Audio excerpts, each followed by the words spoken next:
야고보서 1장 13절로 15절까지 말씀으로 시험을 이기라 라는 제하의 말씀으로 하나님의 말씀 전하도록 하겠습니다. 우리 한번 따라해 보겠습니다. 시험을 이기라. 아멘. 예, 우리 좌우분들과 앞뒤분들과 같이 인사 나눕시다. 잘 오셨습니다. 반갑습니다. 사랑하고 축복합니다. 예, 감사합니다.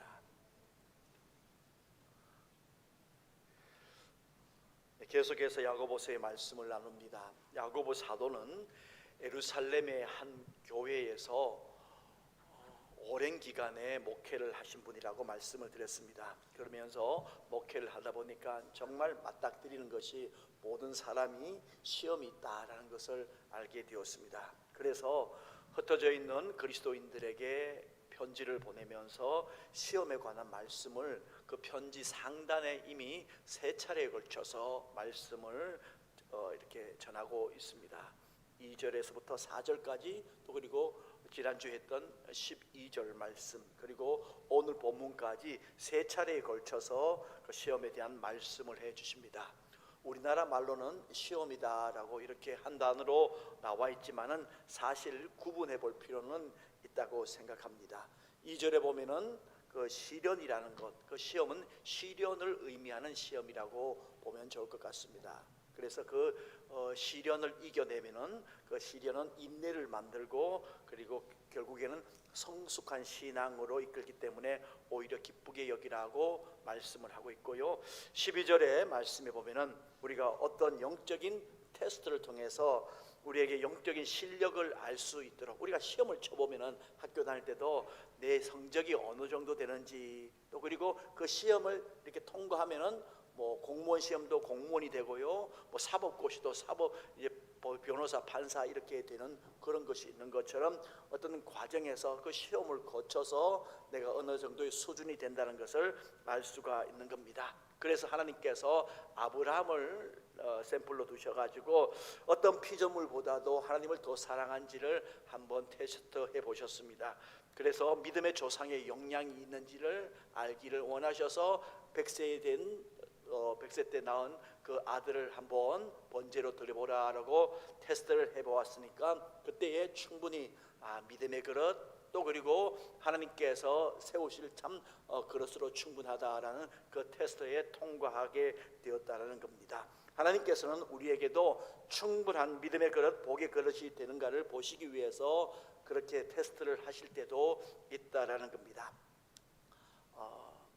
10여 년 전에 작고하신 우리 온누리교회의 하용조 목사님께서 서울의 마포교회라는 곳을 그 전에 시무를 하신 적이 있습니다. 그때 함께 장로님으로 동역하셨던 김경태 장로님이라고 계십니다. 그분은 우리나라 코미디계의 대부 중에 한 분이신데요. 그분의 책에 보면은 웃으며 살자고요 하라는 그런 책이 있는데, 이 당신이 뭐에 걸렸느냐 하면은 간암에 걸렸습니다. 오래전에 간암에 걸렸으니까 굉장히 위중한 병이었죠. 그 책에 보면은 이렇게 된 부분이 있습니다. 하나님께서는 모든 사람에게 때를 맞추어 그 사람에게 가장 적합한 시험 문제를 내시나 봅니다. 출제자가 되신 하나님께서 나에게 다음과 같은 논술의 주제를 주셨어요. 간암에 대한 장로의 자세를 논하라. 그렇게 주셨다는 겁니다. 다른 말로 하면은 장로가 암에 걸리면은 어떻게 하는지 하나님께서 나를 테스트를 하고 계십니다. 그렇게 말씀을 한 겁니다. 그렇습니다. 우리들 가운데 예상치 못한 어려움이 있고 또 힘든 일이 있다라면은 이렇게 생각해 보면 어떨까 생각합니다. 그리스도인이 이런 고난을 당해야 되는데, 당할 때에 어떻게 행해야 하는지에 대해서 하나님께서 나를 지금 테스트를 하고 계신다. 그리고 이 이후에 하나님께서 더 업그레이드되는 자리로 나를 옮기실 것 같다라고, 그렇게 믿음의 자세를 가지면 안 좋을까 생각합니다.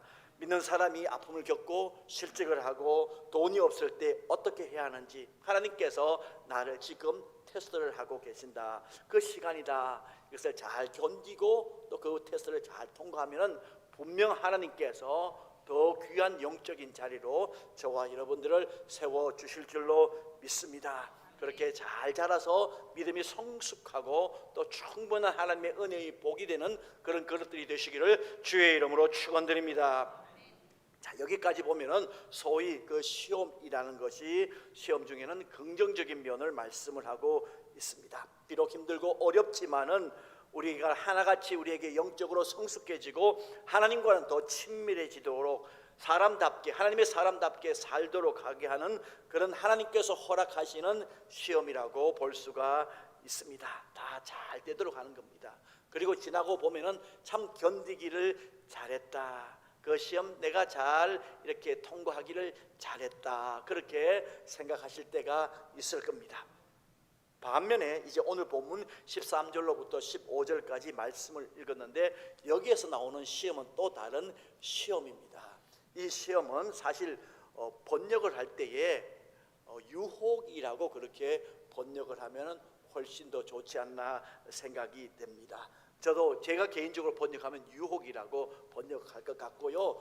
영어 성경에도 보면은 temptation이라고 그렇게 되어 있죠. 그 앞에는 보면은 테스트, 우리 시험 치를 때 테스트한다는 그 테스트로 되어 있는데, 영어 성경 가지신 분 보면은 아마 성경에 temptation, 유혹이라고 그렇게 나와 있을 겁니다. 그런데 이 시험의 목적은 한마디로 우리를 넘어뜨리게 하려는 그런 목적을 가지고 있다는 겁니다. 13절로 14절 말씀 같이 한번 읽어보겠습니다. 시작. 사람이 시험 받을 때에 내가 하나님께 시험을 받는다 하지 말지니 하나님은 악에게 시험을 받지도 아니하시고 친히 아무도 시험하지 아니하시느니라. 오직 각 사람이 시험을 받는 것은 자기 욕심에 끌려 미혹이 됨이니. 아멘. 이렇게 유혹하는 것의 그 목적은 결국은 어떻게 되느냐, 우리를 잘못되도록 만드는 것이 그 유혹의 목적이라는 겁니다. 분명히 시편 73편 마지막 절 28절에 보면은 하나님을 가까이 하는 것이 복이다, 그렇게 말씀하셨습니다. 우리가 주님과의 영적인 거리가 복입니다. 그런데 하나님으로부터 멀어지게 만드는 것은 복이 안 되는 겁니다. 그러므로 말미암아 이 시험은 하나님께서 기뻐하시는 시험이 아니고 하나님과의 관계를 멀어지도록 만드는 그런 시험이라는 겁니다. 그것이 유혹의 목적입니다. 이 유혹을 이기지 못할 때에 후회하는 일이 찾아오게 될 겁니다. 저와 여러분들 오늘 성경에서 시험을 이기라, 그렇게 제목으로 말씀을 드린 것처럼 저와 여러분들이 이 유혹의 시험을 이기는 저와 여러분들 되시기를 주의 이름으로 축원드립니다. 그렇기 때문에 날마다 사실상은 헬라 원어가 같아요. 그래서 번역할 때에 똑같이 시험으로 번역했는지 모릅니다. 그런데 우리가 분명하게 그 출처를 영적으로 알아야 되는 겁니다. 영적으로 분별을 해야 될 줄로 믿습니다. 두 시험은, 앞에 두 시험은 하나님께서 허용하셔서 우리를 잘 되도록 하시는 하나님의 목적이 있지만은, 이것은 누가 하는 것이겠어요? 하나님과 멀어지도록 만드는 것이기 때문에 그가 누가 그 뒤 배후에 있겠습니까? 마귀가 그 뒤 배후에 있는 것 당연한 겁니다. 그래서 시험 올 때 잘 분별하고 이 유혹의 시험은 이기시기를 주의 이름으로 축원드립니다. 첫 번째 유혹의 사건은 우리가 잘 아는 창세기 3장에 나옵니다. 그 마귀의 역할을 하고 있는 뱀이 있죠. 뱀이 하와에게 접근을 합니다. 이제 동산에 있는 뭐 다 먹지 말라고 하더냐, 그렇게 물으면서 이제 그때 이제 하와가 답을 하니까 이렇게 말합니다. 너가 이것을 먹는다고 죽지 않아. 이거 먹으면은 하나님과 같이 될 거야. 그렇게 유혹을 합니다. 그 유혹해서 먹게 만들고, 그렇게 먹은 선악과는 정말 그 뱀의 말처럼, 그 사단의 말처럼 잘 되었습니까? 하나님처럼 되었고 정말 눈이 밝아지게 되었고 그렇게 되었습니까? 오히려 하나님과 멀어지게 되었고 축복의 동산에는 쫓겨나고 그 뒤에 태어난 모든 후손은 죄인이라는 낙인이 찍히고 멍에를 가지는 그런 인류로 태어날 수밖에 없습니다. 그리고 마귀는 그때 쏙 빠져버려요. 마귀가 하는 짓이 그겁니다. 그렇게 유혹해놓고 쏙 빠져버리는 것이 마귀가 하는 짓입니다. 처음부터 이렇게 저렇게 될 거라고 그렇게 말하고 유혹하지 않습니다. 아주 단말만 그렇게 합니다. 가몬 이설로로 그렇게 사람을 유혹하는 거죠. 구미에 당길 것만 가지고 이야기합니다. 그리고 많은 말 바꾸는 것도 아닙니다. 창세기 3장을 한번 자세히 읽어보면 우리 사기 칠 때도 그렇게 친다고 하지 않습니까? 말 많이 바꾸는 사람은 사기에 능숙한 사람이 아닙니다. 사기 칠 때는 딱 한두 마디를 딱 바꿔서 이 사람을 완전히 눈을 속여버린다는 겁니다. 과거에 이런 이야기 들었습니다. 중동에 이렇게 한참 수주들이 많이 들어와서 중동 건설의 붐이 있을 때에 서울에 한 규모 있는 어느 정도 이제 중견 회사 정도 되겠죠. 되겠는데 그 회사가 그런데 이제 해외에 나가기는 아직까지는 버겁고 그랬을 때에 그 재무제표 중에 딱 한 글자만 바꿨다는 겁니다. 재무제표 다 있는데 그 중에서 딱 한 글자만 바꾸어서 사람들을 속이려 했다가 나중에 이제 들키버리게 된 거지만 뭘 속였겠습니까? 딱 위에 단위 원을 달러로 딱 바꾼 겁니다. 원을 W 이렇게 돼 있는 걸 달러로 바꾸니까 몇백 배, 그때 당시에는 한 500원 했을 때니까 500배 그렇게 뻥튀기가 되어버린 거죠. 바로 이렇게 하는 것이 바로 마귀의 속임입니다. 우리가 유혹에 넘어간 뒤에 닥치게 될 상처와 아픔, 고통 이런 것에 대해서는 전혀 말해주지를 않습니다. 달콤한 것들만 말하는 것이 마귀가 우리를 유혹할 때입니다. 너희가 이거 먹는다고 결코 죽지 않아. 먹었을 때에는 오히려 눈이 밝아져서 하나님과 같이 될 거야 하는 아주 구미에 당기는 말, 그리고 그것을 또 욕심을 가지고 보니까 먹음직도 하고 보암직도 하는 그렇게 넘어가게 됩니다. 이 마귀가 하는 짓이 바로 거기에만 주목하도록 하는 겁니다. 사무엘하 11장에 보면은 다윗이 밧세바를 보험할 때도 그 이후에 찾아오는 그 가정의 상처, 그것은 눈에 들어오지 않습니다. 그것에 대해서는 말해주지를 않고 그냥 밧세바가 여인이 목욕하는 그 장면만 눈에 확 들어오도록 그렇게 만드는 겁니다. 마귀는 우리를 유혹할 때에 끝까지 보여주지를 않습니다. 이것 먹음으로 에덴 동산에서 쫓겨나고 이 여인을 범함으로 가정이 파탄나고 이런 것에 대해서는 전혀 말해주지 않습니다. 그러므로 말미암아 저와 여러분들 하와에게도 아담에게도 다윗에게도 유혹했던 그 마귀가 우리에게도 유혹할 때도 같은 방식으로 유혹합니다. 그러므로 말미암아 저와 여러분들이 영적으로 분별하며 이것을 우리들이 막을 수 있는 저와 여러분들 되시기를 주의 이름으로 축원드립니다. 유혹이라는 것을 알아야 됩니다. 유혹이라는 것을 알아야 됩니다. 가끔 이렇게 등대 있는데 제가 이렇게 걷다가 또 뛰다가 등대 있는데 이렇게까지 가봅니다. 이제 가보게 될 때에 그 뒤에 낚시하는 분들 이렇게 있는데 거기에서 낚시도 잘 잡힌다 그래요. 그런데 그 뒤에서 이렇게 구경을 하고 딱 이렇게 보면은 야, 물고기는 물고기다. 물고기는 왜 물고기 머리 이렇게 이야기하지 않고 물고기는 뭐라 그럽니까? 예, 그렇게 이야기하는 줄 내가 그때 알게 됩니다. 이렇게 그물에 끌려오는 물고기는 끌려온다라고 한 손 치더라도 미끼를 물고 오는 물고기는 회개해야 된다. 그렇게 생각했습니다. 죽어도 싸고 횟감이 돼도 싸다라는 그런 생각이 듭니다. 분명히 몇 명이 이렇게 하시는데 조금 전에 이 물고기가 그 미끼를 묶고 잡혀왔습니다. 그러면 그 다음에 지나가는 물고기는 저건 미끼다 생각하고 물지 말아야죠. 근데 바로 그 옆에서 나도 잡았다 이러거든. 이게 바로 물고기입니다. 그래서 그 미끼를 무는 물고기 잡혀도 쌉니다. 그런데 낚시를 하는 분들 보면은 낚시를 하는 분들이 그 미끼만 보여주지 그 뒤에 있는 도마 보여줍니까? 칼 보여줍니까?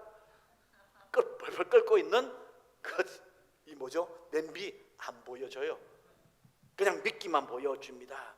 그런데 그 미끼를 물고 나서는 후회하게 되는 겁니다. 요한 2서에 보면은 그런 말씀, 요한 1서 2장에 보면 그런 말씀이 있죠. 마귀는 우리에게 이생의 자랑, 또 안목의 정욕, 그리고 육신의 정욕을 가지고 우리들을 유혹하는 것을 보게 됩니다. 그 미끼 그것만 보아서 걸려들므로 말미암아 우리 인생의 결과는 이렇게 된다라고 15절에 이렇게 말씀을 주십니다. 같이 한번 읽어보겠습니다. 시작. 욕심이 잉태한 즉 죄를 낳고 죄가 장성한 즉 사망을 낳느니라. 아멘. 결국 죽음까지 찾아온다라고 그렇게 말씀합니다. 그러므로 조심해야 되고 16절 읽진 않았습니다만 16절의 말씀처럼 속지 말라고 부탁을 하고 있습니다. 유혹 안에 있는 칼날을 조심해야 된다. 그레이크 크로셀이라는 미국의 귀한 목사님께서 쓴 그 책 중에 일상의 거룩함을 회복하라는 거기에 참 의미심장한 예화가 하나가 있습니다. 에스키모인들이 가축을 공격하는 늑대를 잡는 비법이 있다는 겁니다. 그런데 어떻게 잡는지 한번 보면은 일단 작은 짐승을 하나를 잡아서 그 짐승에 이제 피를 이렇게 날카로운 칼에 묻혀 놓는 겁니다. 그러면은 이제 이 에스키모가 사는 그곳 알래스카든지 이런 데는 굉장히 춥잖아요. 금방 얼어버린 겁니다. 또 그렇게 해서 피를 묻히고 하면은 이게 결국에는 아이스크림처럼 이렇게 단단하게 그리고 두껍게 이렇게 피가 그렇게 된다는 겁니다. 근데 이 피 냄새를 맡고 늑대가 찾아와서 늑대가 찾아와서 그것을 먹으면서 처음에는 그 피 냄새를 맡으면서 얼음을 핥기를 시작합니다. 그런데 얼음을 핥다가 보면은 그 얼음이 이제 혓바닥에 마비도 일으킬 뿐만 아니라 또 그 피를 먹다 보면 점점 더 이것에 대해서 무감각해진다는 겁니다. 결국에는 자신의 혀가 베이는 것도 모르고 그때까지 먹게 된다는 겁니다. 그렇게 해서 결국에는 자신의 이 피를 혀로 말미암아 쏟아내고 그때 늑대를 잡아버리면 된다라는 그런 이야기가 있더라고요. 그렇습니다. 유혹은 칼날을 보여주지를 않습니다. 그러므로 말미암아 저와 여러분들이 정말 우리가 영적으로 거룩한 마음을 가지고 이 유혹에서 승리하시는 저와 여러분들 되시기를 주의 이름으로 부탁을 드립니다. 세상에는 시험 곧 유혹에 안전한 곳도 없습니다. 처음 유혹을 받는 곳이 에덴 동산이죠. 가장 하나님과 함께 있다라고 하는 에덴 동산입니다. 예수님을 유혹할 때 어디에서 유혹했습니까? 광야에서 유혹을 했습니다. 가난한 환경, 부유한 환경에도 유혹을 합니다. 다윗은 왕궁에서 유혹을 받았습니다. 또한 보디발의 집에서 요셉도 유혹을 받았습니다. 이 땅에서도 한국에서도 유혹이 있고요, 미국에도 유혹이 있습니다. 요즘에 그 유혹 중에 젊은이들에게 참 많이 찾아온다 그래요. 마약. 굉장히 이렇게 학생들이든지 청년들이든지 분들에게 아주 가깝게 우리나라도 청정국이 아니라고 그럽니다. 회사원, 이제 학생들 또 회사원, 의사, 가정주부까지 그 마약에 손을 댄다라고 그럽니다. 미국은 안 그렇습니까? 미국은 더 합니다. 뭐 마리화나부터 시작해서 뭐 여러 가지 뭐 이름도 제대로 모르는 그런 마약까지 손대는 곳이 바로 그런 곳입니다. 그러면은 선교지에 가서 선교지 학교에 가면은 뭐 괜찮겠네. 그래서 보냈답니다. 보내니까 거기에서 마약을 배워왔대요. 그 정도로 안전한 곳이 없습니다. 세상에 어느 곳에 있든지 유혹은 계속해서 찾아옵니다. 유혹에 또 안전한 나이도 없습니다. 여러분, 우리 옛날에 공자 선생님께서 몇 살이 유혹을 더 이상 받지 않는다고 했습니까? 40. 불혹이라고 그렇게 말씀하지 않으셨습니까? 사람 잘못 봤습니다. 사람 가장 많이 유혹을 느끼기 시작한 때가 40살부터 그때에 불륜과 사기당하는 것이 그때부터 많아진다라고 합니다. 유혹은 어떤 환경, 어떤 상황, 어떤 나이대도 찾아올 수가 없습니다. 더 나아가서 어제까지 그 시험을 잘 이겨면서 살았다고 해서 오늘 내가 그 시험 이긴다라고 할 수가 없습니다. 다윗이 사무엘하 11장에 보면은 유혹에 넘어가서 밧세바를 범하지 않았습니까? 그 다윗은 어떤 사람이었느냐? 사무엘상 13장에 보면은 하나님이 찾으신 사람 중에 하나님 마음에 합한 사람이라고 하신 그 사람입니다. 그런데 어제까지는 그랬지만은 오늘을 담보하지를 못한다는 그런 말씀입니다. 살아있는 동안에 계속 찾아오는 것이 유혹입니다. 그렇기 때문에 우리 유혹에 대해서 날마다 저항해야 되는 겁니다. 어떤 병원에서 그렇다고 하지 않습니까? 이분이 앞으로 살아날 가망이 있는지 없는지 보는 방법이 있다고 그래요. 환자가 누워있다라고 이 사람이 돌아가시는 건 아니랍니다. 그런데 가만히 보니까 어떤 사람이 살아나느냐, 거기에 있는 가장 이쁜 간호사를 지나가게 하는데 그 간호사가 지나가게 할 때 눈이 돌아가면은 이 사람은 아직 살 가망성이 있대요. 그런데 눈이 돌아가지 않으면은 이 사람은 포기하셔도 좋습니다. 그 정도가 된다는 겁니다. 이게 뭘 말하는 겁니까? 사람은 평생 사는 동안에 정말 관에 들어가기 전까지는 유혹을 받고 사는 것이 우리의 인생이라는 겁니다. 그러므로 저와 여러분들이 깨어있어 시험에 이겨야 될 줄로 믿습니다. 사람들이 그런데 가만히 보면은 이 넘어갈 때에 자꾸 왜 넘어가면서 그것에 대해서 이렇게 이기지를 못하게 되느냐 하면은, 사실상은 첫째는 탓으로 돌리는 것 때문입니다. 창세기 3장에도 한번 보십시오. 첫 인간 아담이 먹었습니다. 선악과를 먹었습니다. 그러면은 네가 왜 그거 먹었냐라고 그렇게 물으셨을 때 하나님 죄송합니다, 제가 먹었습니다 하면 될 텐데 뭐라고 합니까? 하나님께서 저에게 주신 그 여인 때문에. 근데 그 여인은 어제까지는 뭐라고 그랬어요? 그 여인 보고 내 살 중에 살이요 뼈 중에 뼈다 하면서 죽지 못해서 정말 눈에도 안 아팠는데, 오늘 그 이야기 합니다. 저 여자 때문에. 하나님이 주신, 결국 하나님 핑계 대잖아요. 하와는 또 말할 말 없습니까? 뭐라고 그래요? 하나는 저 뱀 때문에 그렇게 되었다라고 합니다. 저와 여러분, 우리가 정말 이런 유혹이 찾아오고 그럴 때에 내가 그것에 대한 분명한 책임을 지고, 책임자는 바로 우리 당사자라는 것을 저와 여러분들이 기억하시기를 주의 이름으로 축원드립니다. 다른 말로 하면 내가 행하지 않으면 충분히 이길 수가 있다는 겁니다. 핑계댈 필요가 없습니다. 또 어떤 분들은 그럴 수밖에 없는 상황이었다고 변명을 합니다. 그럴 수밖에 없는 상황이었다라면은, 가난하면 다 도둑질을 해도 된다는 것, 그렇게 성립이 되는데 그럴 수 없는 것 아닙니까? 그럴 수밖에 없었던 상황은 없습니다. 또 어떤 분들은 다 다른 사람들도 죄를 짓던데요, 다른 사람들이 지옥 간다고 같이 따라서 지옥 갈 겁니까? 그것도 변명될 것이 아닙니다. 실수라고 하시는 분이 있는데요, 실수라고 해서도 죄는 죄입니다. 넘어가지를 않습니다. 또 어떤 분들은 이런 변명을 많이 합니다. 아이고, 인간이기 때문에 마음이 약해서, 마음은 원이로도 그 변명이 되지를 않습니다. 왜냐하면 인간이라고 해도 하나님께서는 이것을 온전하게 이기라고 주신 것이지 인간이라고 변명되라고 하신 것이 아니라는 겁니다. 또 하나 참 나쁜 것 중에 하나가 뭐냐면은, 이 분명한 자기의 유혹에 넘어갈 때에 자기의 책임에도 불구하고 누구에게 그 책임을 돌리느냐? 마귀에게 돌린 겁니다. 마귀가 나를 유혹했다는 겁니다. 듣는 마귀 기분 나쁩니다. 마귀에게 책임 돌리지 말아야 돼요. 마귀가 선악과 먹으라 하더라도 안 먹으면 되는 거 아닙니까? 그렇지 않습니까? 마귀가 밧세바 보여줘도 안 보면 될 거 아닙니까?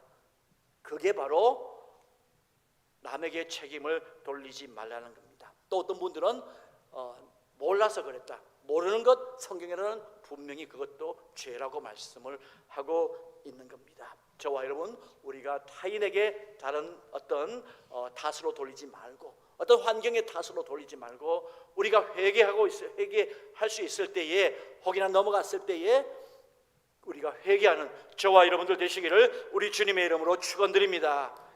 얼마 전 오후 예배 때에 히브리서 10장 29절을, 이 10장을 본문을 하면서 그때 29절을 중심으로 해서 이런 제목으로 말씀을 드린 적이 있습니다. 용서받지 못할 죄라는 제하의 말씀으로 한번 말씀을 전한 적이 있는데, 그 제목이 그때 히브리서 10장 29절 말씀 한번 띄워주시기 바랍니다. 시작. 하물며 하나님의 아들을 짓밟고 자기를 거룩하게 한 언약의 피를 부정한 것으로 여기고 은혜의 성령을 욕되게 하는 자가 당연히 받을 형벌은 얼마나 더 무겁겠느냐. 아멘. 예, 결국은 이 죄들이 용서받지를 못하는데, 왜 용서받지 못하느냐? 이 죄들은 하나같이 회개하지 못하게 이르게 하는 그런 죄이기 때문에 용서받지를 못하게 한다는 겁니다. 하나님은 회개하는 자를 분명히 용서하십니다. 우리가 우리의 죄를 자백하면 그는 미쁘시고 의로우사 우리를 모든 불의에서 깨끗게 하신다라고 말씀하셨습니다. 우리가 우리의 죄를 자백하면 그는 우리의 죄를 동이 서에서 먼 것과 같이 우리의 죄를 옮겨 놓으신다라고 말씀을 하셨습니다.